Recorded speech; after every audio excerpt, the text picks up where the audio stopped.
a very warm welcome to this, the fourth in a series of COP26 talks from Durham Energy Institute. I'll introduce the speaker in a moment's time, but just a little housekeeping, if I may. The talk will run for about 45 minutes or so.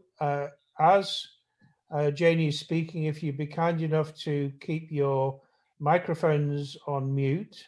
It's a meeting rather than a webinar. So if you've got a rogue dog running about in the background, we will pick that up. Please as well put your questions into the chat function.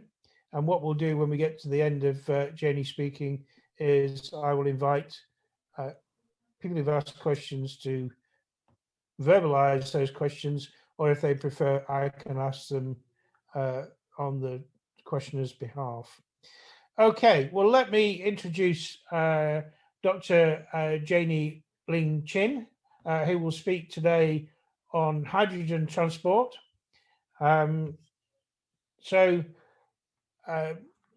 is a researcher and co-investigator of EPSRC-funded networks, a network for hydrogen fuel transportation, and also a network for heating and cooling research to enable a net zero carbon future. Her research focuses on life cycle assessment, thermal management, CCS, and the health index of electrical energy storage. Now, what she hasn't written is my first impression of Janie when she arrived at Durham University. Well, indeed, my first impression of Janie was before she arrived at Durham University. There was this email and then a knock at my office door in the days when we could meet face to face. And it was, hello, I'm Janie. I'm coming to Durham University in a month or so's time. We'd like you to cooperate in this research bid I'm doing. And so it exemplifies Janie beautifully well as a very proactive researcher and one who's a delight to work with. So Janie, give your talk. Thank you. Thank you, John. Hi, everyone. I am Dr. Janie Ling-Chin. First of all, I would like to express my gratitude to Durham Energy Institute, as well as John and Lynn for organizing this seminar and inviting me to deliver a presentation on hydrogen transport. My presentation will cover background, color, energy content, CO2 emission factor, energy density, and refueling time of hydrogen production, storage, distribution, and refueling, technologies that can be used to convert hydrogen fuel into power, and hydrogen fuel transportation application for road, rail, aviation, and marine sectors, followed by concluding remarks. Based on the statistics in 2018, the UK transport sector released approximately 124 million tons of carbon dioxide equivalent, which is equivalent to 28% of the total and domestic greenhouse gas emissions. This enormous quantity has put the transport sector as the largest contributor to the UK domestic emissions. If the total transport emissions in 2018 is broken down, as illustrated here, we will find that cars and taxis contributed 55% of the total domestic emissions, followed by 17% and 16% respectively from HGVs and vans. Meanwhile, the international emissions from aviation and shipping are equivalent to approximately 35% of the total domestic emissions. Mitigating the transport emissions is crucial to achieve the UK's target for net zero carbon emissions by 2050. Hydrogen is colorless, and very often we come across colors associated with hydrogen. In fact, colors are used to indicate where hydrogen comes from, whether or not the process involves what energy, and whether or not the process releases carbon emissions. If yes, whether or not the carbon emissions is captured or stored. Brown, blue, and green hydrogens are more commonly mentioned. Brown hydrogen is produced from coal through coal gasification.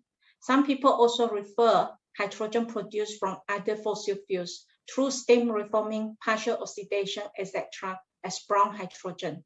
Blue hydrogen is hydrogen that has low carbon emission, using an energy source from non-renewable sources where carbon emissions are captured and stored. Green hydrogen is hydrogen that is produced from zero carbon technology. For example, electrolysis using a renewable energy source. Other colors are also used as summarized in this table for different meanings. The figure here shows the energy content and CO2 emission factor of various fuel alternatives. When 1 kilogram of hydrogen is burned, it produces about 120 megajoule of energy, which is more than double of the energy supplied by other fuel alternatives. Also, compared to other fuel alternatives, the hydrogen production process releases zero carbon emissions through electrolysis using a renewable energy source, or low carbon emissions when carbon capture and storage is integrated with the other production technologies, such as steam reforming and gasification.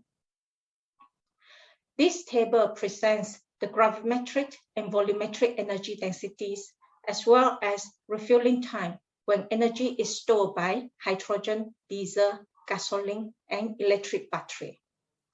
As 1 kilogram or 1 liter of hydrogen can store 5.4 megajoule or 3.6 megajoule of energy, their gravimetric and volumetric energy density of hydrogen are relatively lower than those of diesel and gasoline. Compared to electric battery, which can only store 0.6 megajoule per kilogram or 1.1 megajoule per liter, hydrogen is a much better option. If we look at refueling time, hydrogen is comparable to diesel and gasoline. In relation to hydrogen production, a wide range of technologies have been explored through research and development. The hydrogen process can consume a various types of feedstocks that include ammonia, biomass, hydrocarbons, and water. The energy involved can be biological, electric, photonic, or thermal. This figure shows that steam reforming, coal gasification, partial oxidation, alkaline and proton exchange membrane electrolyzers are mature technologies and have been commercialized. Other hydrogen production technologies are still under development, varying from basic principle to prototype. We will look at a hydrogen production process through steam reforming and electrolyzers in next few slides. This figure shows a schematic diagram of hydrogen production through steam methane reforming process. During the process, the natural gas reacts with high temperature steam, which is 700 to 1000 degrees Celsius at 3 to 25 bars. The process that produces syngas, which is a mixture of carbon monoxide and hydrogen. Syngas is further processed in the water-gas shift reaction, where carbon monoxide reacts with steam to produce more hydrogen. Carbon dioxide is a byproduct of this reaction. Hydrogen purification takes place, commonly in a process called pressure swing absorption, to remove carbon dioxide and other impurities. As mentioned earlier, to produce blue hydrogen, carbon capture and storage can be integrated with this process, which will reduce carbon emissions by 71 to 92%. For alkaline electrolyzers, the potassium hydroxide and sodium hydroxide are possible electrolyte. Alkaline electrolyzers operate at 80 to 90 degrees Celsius, 32 bar or below. applying a DC current of 0.2 to 0.4 ampere per square centimeter. This figure shows a schematic diagram of hydrogen production through alkaline electrolyzers, which consists of water and alkaline storage tanks, a light cooler, a circulating pump, a hydrogen separator, and oxygen separator, gas coolers, control valves, and of course, alkaline electrolyzers. The working principle of alkaline electrolyzers is summarized in the box on the right here. The drawbacks of alkaline electrolyzers are their limited current densities, which leads to low hydrogen production rates, high electricity consumption, alkaline corrosion, and unsatisfactory performance when working with intermittent renewable energy sources. For proton exchange membrane electrolyzers, solid polymer is the electrolyte. The operating condition is 50 to 80 degrees Celsius at 50 bar or lower under different pressures. The DC current density is about 5 times of that of alkaline electrolyzers.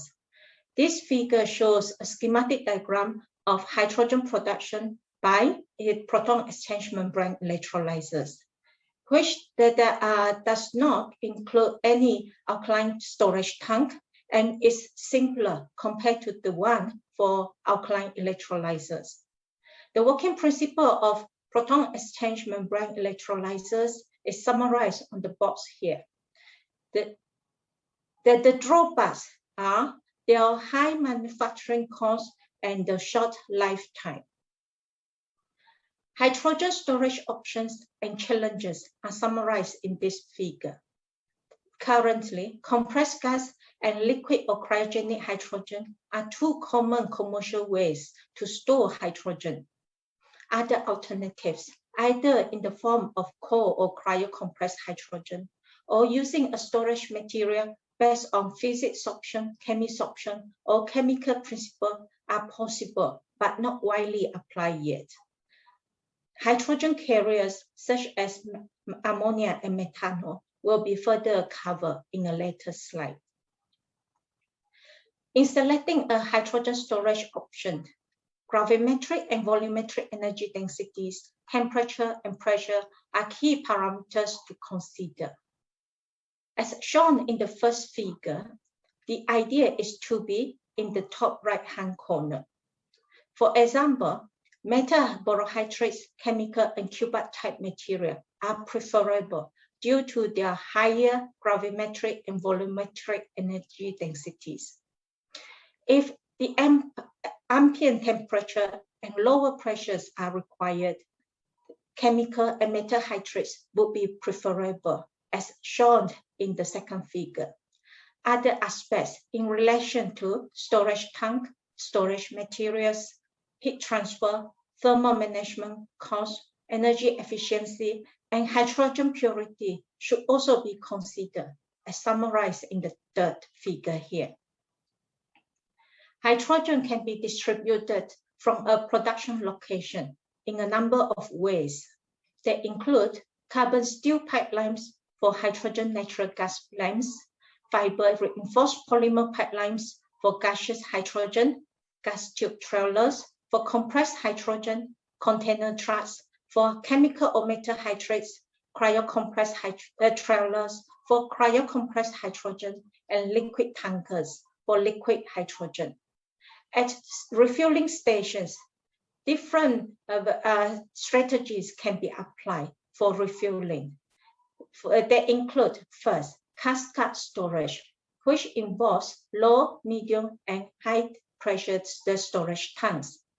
Second, constant pressure. And third, booster compressors, which stores and supplies hydrogen at low and high pressures, respectively. If compressed hydrogen is produced on site, it could be supplied directly to a dispensing unit. Fuel cells, internal combustion engines, and turbines are technology that can convert hydrogen fuel into power for transportation application. We will look at them briefly in next few slides. Dual fuel internal combustion engines are relevant, but will not be covered in my presentation. Fuel cells. Fuel cells convert hydrogen fuel into electrical energy. Therefore, hydrogen fuel cell transportation has an electric drivetrain where energy input is provided by hydrogen fuel that is stored on board. Additional power is required to cool the fuel cell stars. Upon shutdown, water is removed from fuel cells to prevent freezing. The table here compares alkaline proton exchange membrane, the solid oxide, phosphoric acid, molten carbonate, and direct methanol fuel cell technologies in terms of fuel electrolyte, working temperature, efficiency, cost, lifetime advantages and disadvantages.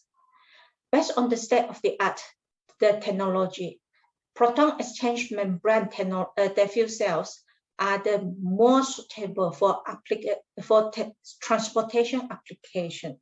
However, there are the technical challenges. First, proton exchange membrane fuel cells are sensitive to impurities due to their low working temperatures. Second, they require complex water management. Overcoming these technical challenges increases their maintenance costs and reduces their lifetime. Hydrogen fuel internal combustion engines. Similar to conventional gas engines, hydrogen fuel internal combustion engines operate based on the Otto cycle principle. The box on the right here explains how they work. Hydrogen fuel internal combustion engines share some common challenges faced by conventional gas engines. For example, their flame speed is high and their ignition energy is low. This may lead to pre-ignition of fuel and potential explosion in the engines. Also, the combustion temperature in hydrogen engine is high, leading to high NOx formation rates. The engine output power is small due to the small space available in combustion chamber and cylinders for the air intake. If hydrogen is to be used as a single fuel, modifications on conventional gas engines are required. Examples of possible solutions are summarized here.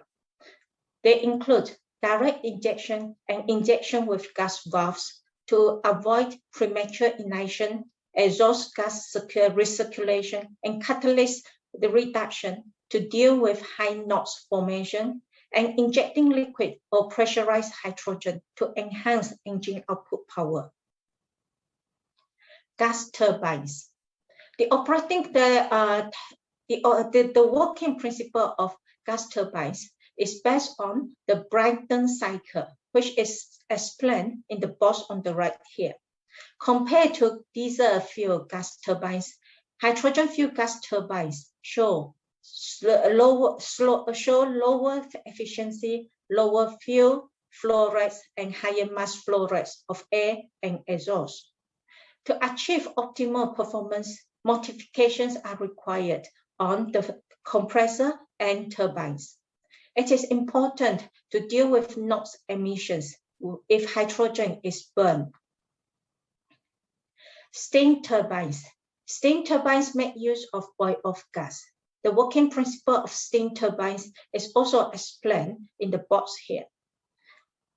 For this hydrogen fuel steam turbines, the performance of the combustion turbines is affected by metal deterioration and steam stress corrosion cracking, in particular when they burn pure hydrogen at high temperature. Material choice that could address these technical issues. For hydrogen fueled cars which have been developed and commercialized, some examples are listed here. The figure on the right here shows a schematic diagram of the powertrain of a hydrogen fuel cell car. Fuel cells convert the chemical energy into electrical energy, which is used to run the traction motor. Compressed gas is stored on board using a Type 4 pressure vessel, which is typically located in the rear of a car. Their advantages include long driving range, which is more than 300 kilometers, short refueling time, which is about 5 minutes, no harmful emissions, quieter, with less vibration during driving. The drawbacks are the requirement of large storage volume, the high capital cost, and the additional cost required for purification. To reduce costs, large manufacturing volumes and alternative catalysts are required. For hydrogen fuel trucks, some examples of commercial models are listed here. Technically, hydrogen fuel trucks required high vehicle longevity, i.e. 25,000 to 30,000 hours, compared to 8,000 for cars, constant power during the entire driving period, and high energy density to increase the driving range of trucks. The figure on the right here shows a schematic diagram of the powertrain of a hydrogen fuel cell truck. Liquid or compressed gas is stored on board.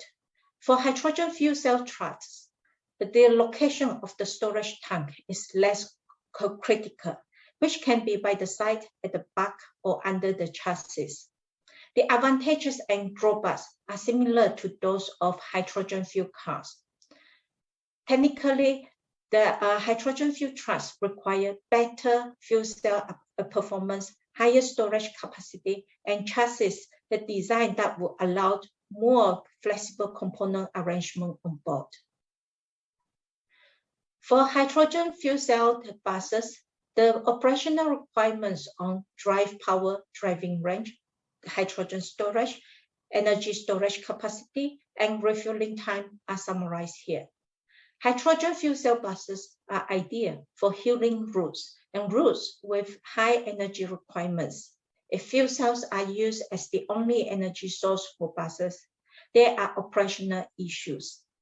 They include failure to meet power requirements due to slow dynamic response, shorter lifespans, and the damage to fuel cells due to acceleration and deceleration.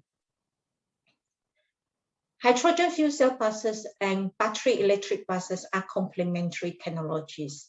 However, hydrogen fuel cell buses are less efficient due to the energy loss during the conversion of hydrogen to electricity. For hydrogen fuel cell buses, it is important to improve fuel efficiency and prolong lifespans of key components. Meanwhile, hybrid fuel cell buses have been developed. The figure here shows a schematic diagram of a hybrid fuel cell bus. During peak power demand, supercapacitors and/or battery will be discharged to run the electric motor. During off-peak period, fuel cells provide electricity that is used to run the electric motor. This reduces fuel cell size, fuel consumption, and the overall cost. Currently in the UK, only 42% of the railway systems are electrified, whereas 29% are run by diesel. Phasing out diesel trains in the medium to long term is desirable for climate change mitigation. Compared to diesel trains, electric trains are lighter, can accelerate quickly, have lower fuel costs, release fewer CO2 emissions, but involve huge investment. Their operation can be disrupted due to power supply failure, damaged overhead wires, and icy dirt rails, for example. For rail applications, if hydrogen batteries is used alone, there are some drawbacks. For example, heavy weight, bulky size, the limited number of charging and discharging circuits, the effect of the operating temperature, and the memory effect.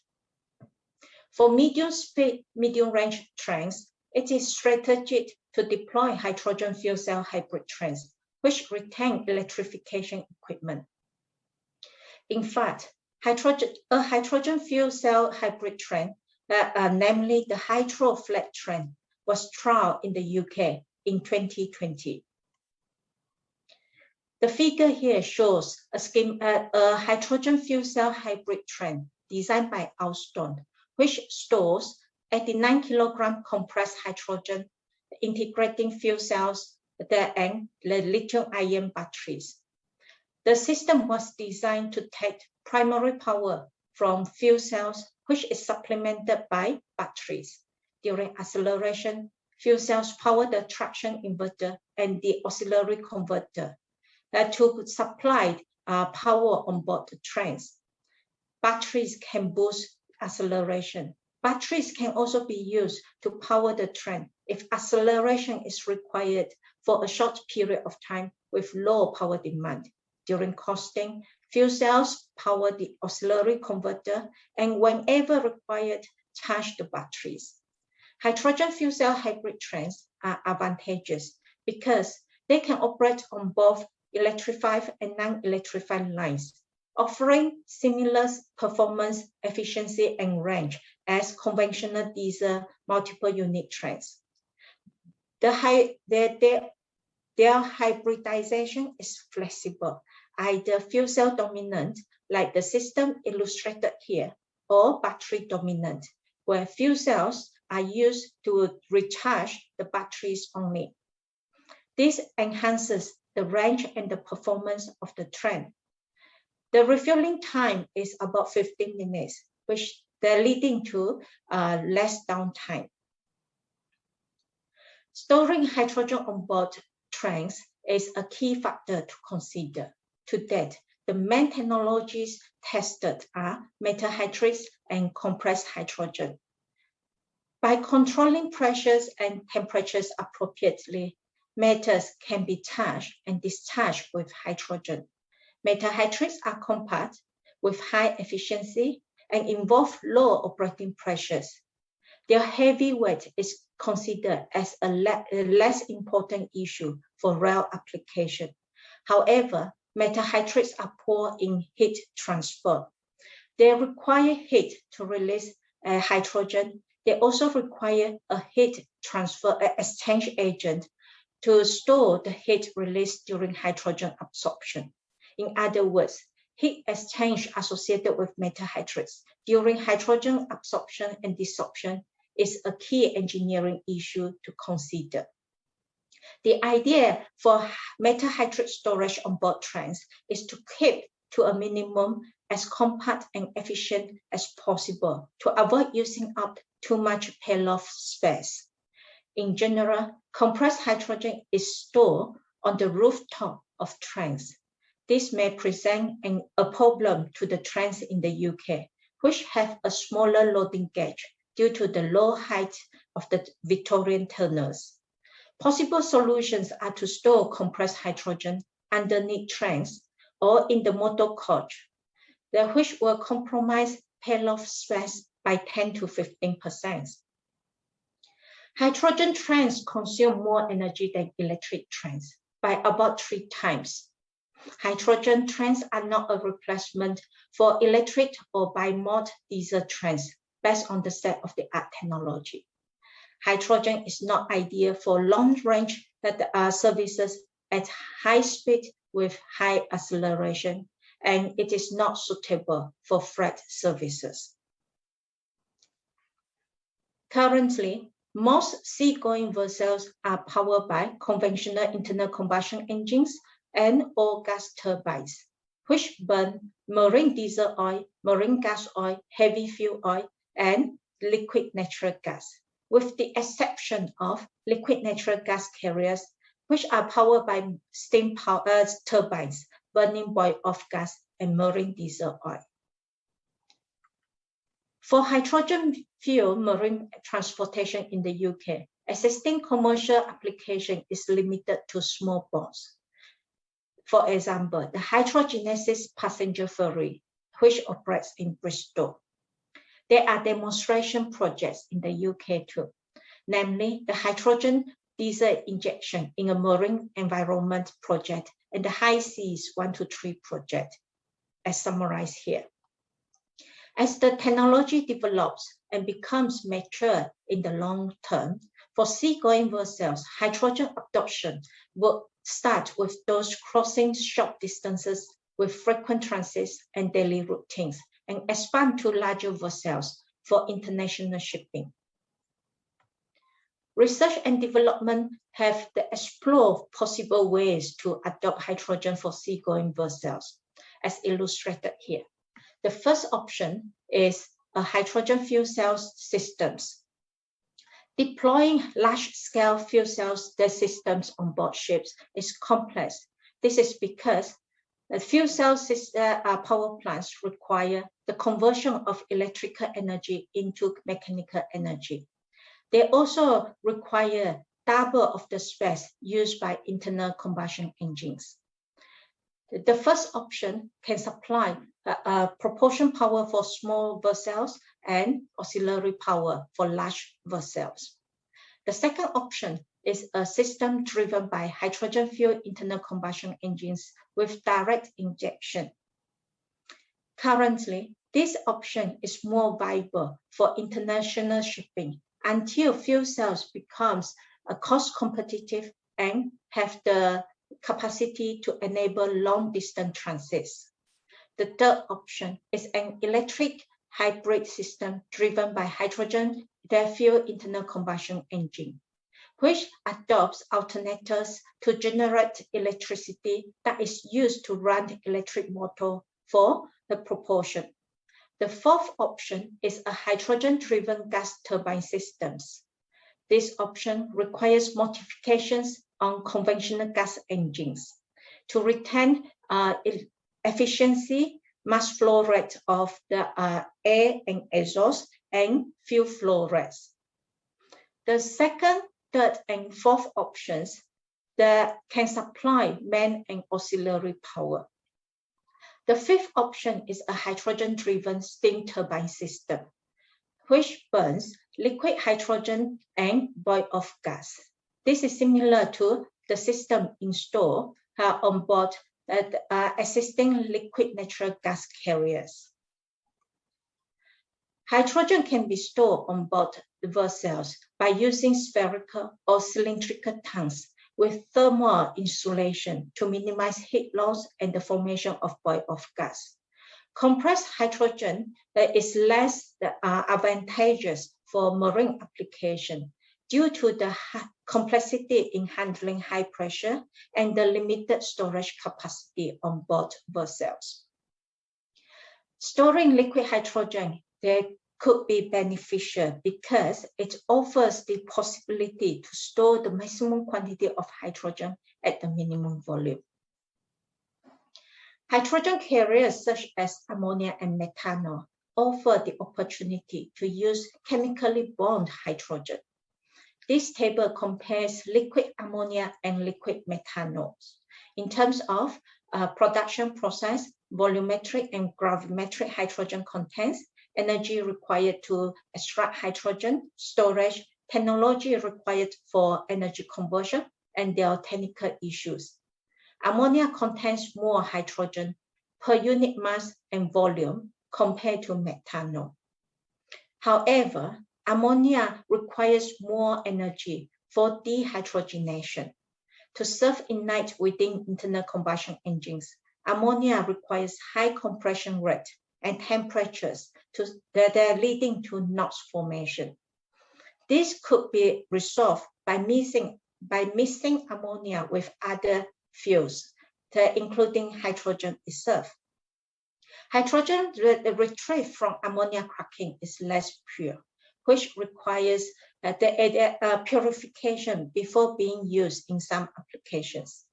On the other hand, methanol fuel internal combustion engines wear faster, leading to poorer performance and shorter lifespan, whereas methanol fuel cells are still under development. Currently, the aviation sector contributes approximately 5% of the total global greenhouse gas emissions. The figure here presents the range, flight altitude, passenger capacity, share of total global fleet, and share of total CO2 emissions of commuters, regional, short, medium, and long-range aircrafts. It shows that among these aircraft categories, medium range aircrafts is the largest CO2 emitter, followed by long-range aircrafts. Mitigating the carbon footprint of aviation potentially could be done in the 3 ways by using hydrogen. First, using hydrogen to power fuel cells for propulsion, auxiliary, and/or emergency. Second, using liquid hydrogen as a fuel for combustion engines, including modified gas turbines. And third, producing a synthetic kerosene light fuel as sustainable aviation fuels by applying power to liquid and carbon capture and storage technologies. Compared to kerosene combustion, the first 2 options release more water vapor by about 2.5 times, whereas the NOx emission issue remains the same for the third option. This table compares the characteristics of hydrogen and kerosene. To switch from kerosene to hydrogen for aviation application, there are implications. Hydrogen can release at about 2.8 times more energy than kerosene per unit mass. Therefore, combustion chambers should be modified to accommodate this. Hydrogen has a much lower molecular weight. As such, using hydrogen as an aviation fuel can increase the range of the flight for the same mass of the fuels. The boiling point and the freezing point of hydrogen imply that hydrogen can be stored there as a compressed gas or a cryogenic liquid. However, compressed the hydrogen storage on board aircrafts is not preferable due to the limited storage capacity on both aircrafts and the complexity in handling high pressures, similar to the case of marine application. Cryogenic storage can limit boil-off losses. However, liquefying the hydrogen is energy intensive. Compared to kerosene, for the same energy content, hydrogen requires a much larger cryogenic storage capacity due to its lower volumetric density. Therefore, changes in aircraft designs and structures are required to accommodate cryogenic storage tanks and new fuel lines on board aircrafts. As for my concluding remarks, rolling out hydrogen fuel transportation is challenging. It requires careful consideration across technical, infrastructure, societal, legislative, and policy aspects. It involves decision-making along the supply chain of hydrogen by answering questions such as blue or green hydrogen, large or small scale, central or on-site production, require purification or not, which storage approach, which conversion technology, and what configuration design to apply, how to deliver cost effectively, statics or mobile refueling, where to locate new refueling stations, live life and run business as usual, or adopt low or zero carbon routes, what policy and what legislation that are required to bring down a cost and unlock the market. This seminar is delivered as a research outcome of a network for hydrogen fuel transportation with financial support from the UK Engineering and Physical Science Research Council. Here is the end of my presentation.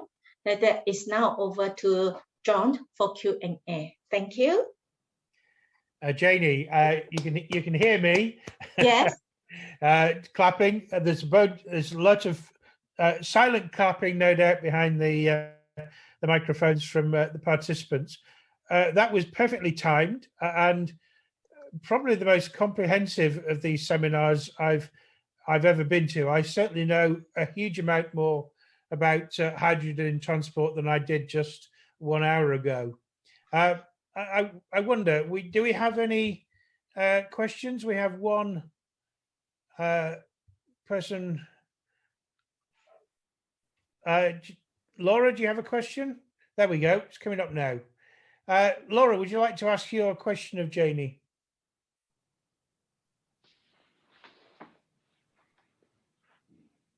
Yes, hi, Jenny. Hi, Jenny, and thank you very much. It was very interesting, especially for me coming from, another discipline, and I'm learning so much. So thank you. I was thinking, I was looking at some studies on public attitudes towards hydrogen, and it looks like the safety is a big concern in the public, and perhaps also for the government and for industries. So when I was looking at that information, and also the fact that the UK market for hydrogen is a bit late with respect to perhaps other countries, is this safety one of the main reasons, or others, as you explained in your last slide, maybe others are more important as barriers? What is your idea? I'm just trying to gauge some feeling from you scientists. If we look at, thank you, Laura, for the questions. If we look at literature and research carried out internationally, we actually came across a wide range of the novel technologies and materials that are investigated by individuals, which could actually be applicable in reality. But I agree that cost is actually a key barrier towards commercialization. It's not that we don't know that this is possible, but the risk is high and the investment is huge. Where do we get the funding from to enable this application? That is the key barriers I could see. Okay, and safety? I think there are these no market valuation studies that shows that the public can be quite concerned about that. What do you respond to this? I do agree that safety and market that are actually also important to take into account. So if we implement our engineering concept appropriately, then we can deal with safety issues. But then market is important to unlock the current markets and then to encourage more buy-in from all sectors. So I do support the research on markets as well. Yeah. Thanks, Janie. Thanks, Laura. I'll move on to John from the Offshore Renewable Energy Catapult. Would you like to ask your question, please, John?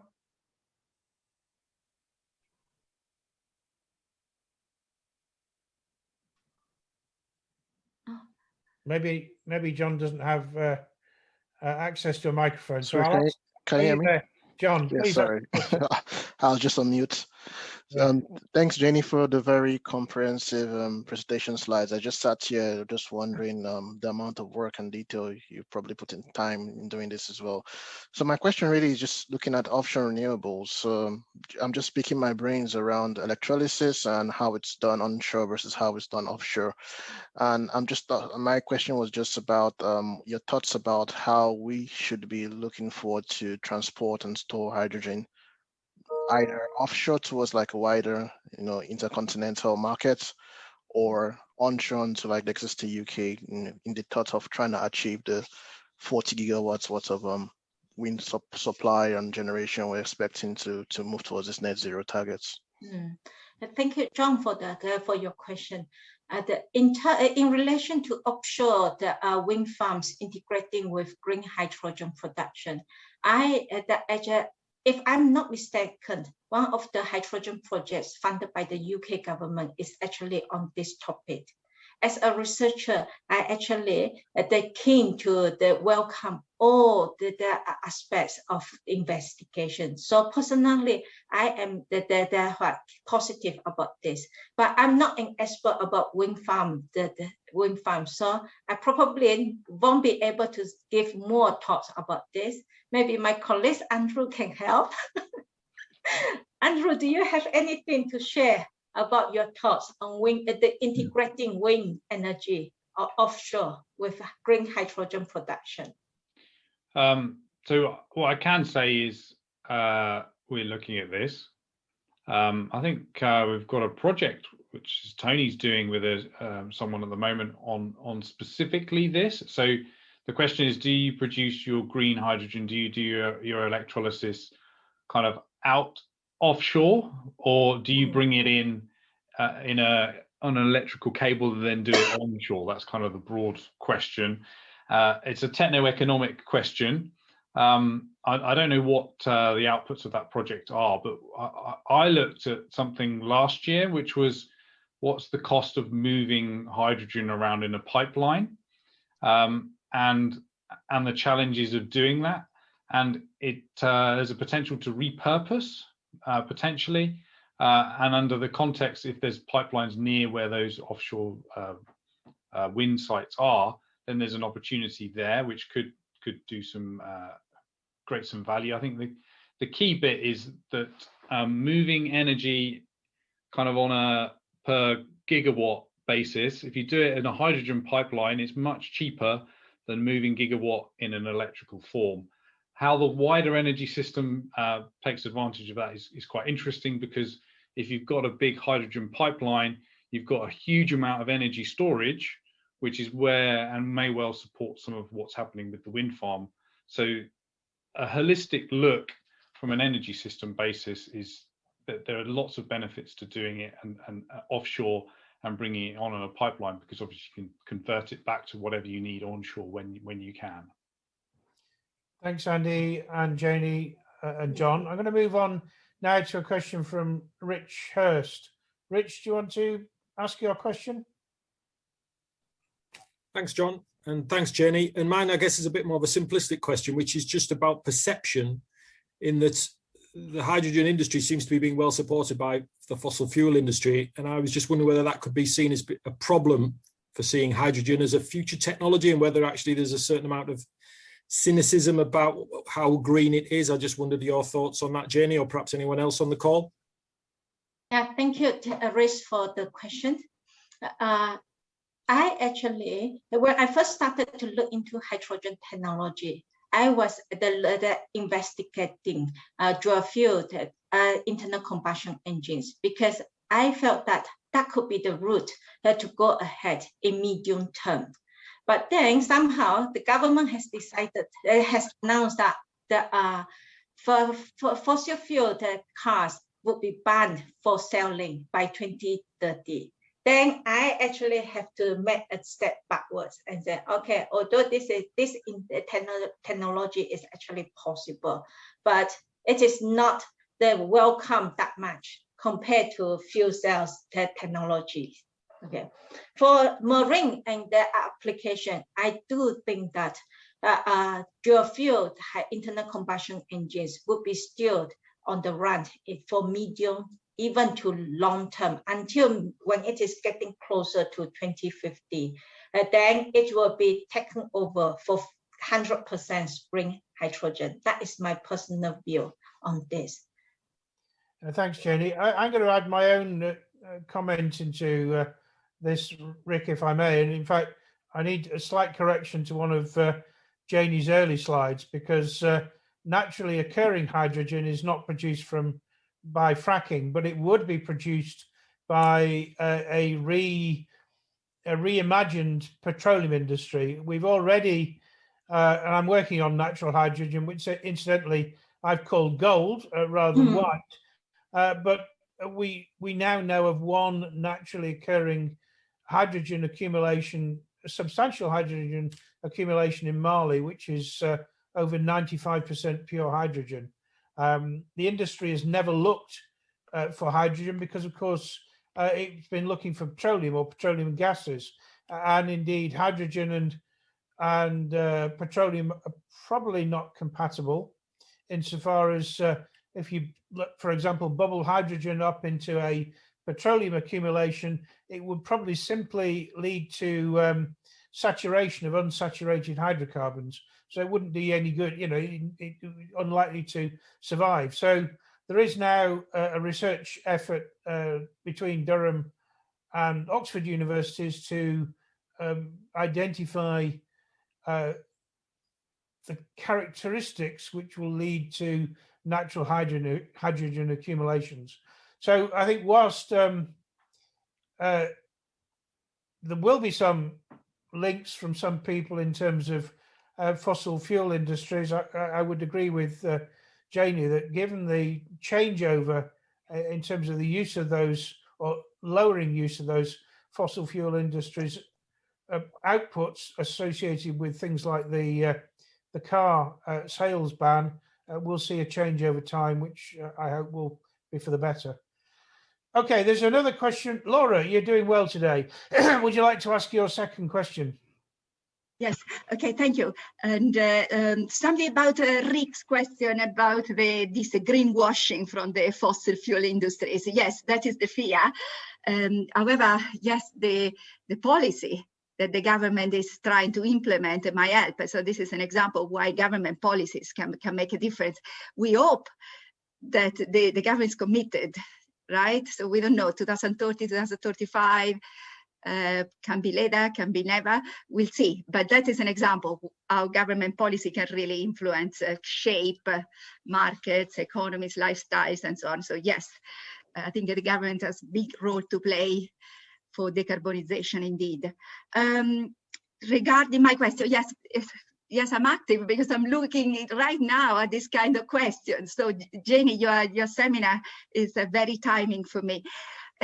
Regarding freight transport, how much the load will be reduced when hydrogen fuel is implemented with respect to fossil fuel combustion as usual? Because that it's a concern, right? For the feasibility of that kind of transport systems. Thank you, Laura, for the question.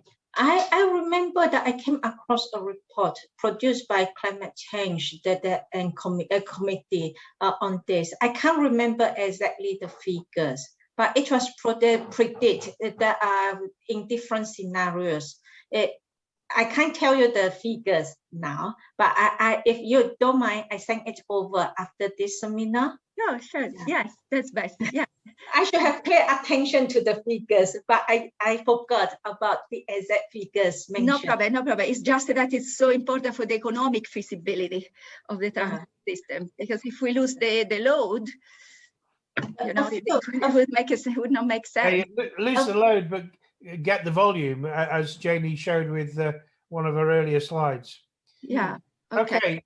Well, we don't have any more questions coming in. So what I would like to do is invite everyone to give Janie a virtual applause. Just before that, and saying goodbye, next week we have Simone Abram and her team looking at the just transition. So how can it work for all people everywhere? And that will be the final one of the energy series of talks for the COP26 series. We'll then take a break for summer, and Durham University Law Department will be back, I think in September it is, to give the next series of talks as we run towards COP26 in Glasgow in November. So let me say thanks again to Janie. Brilliant talk. I really would like to hear it again. So thank you again and good evening. Bye-bye. Thank you. Bye.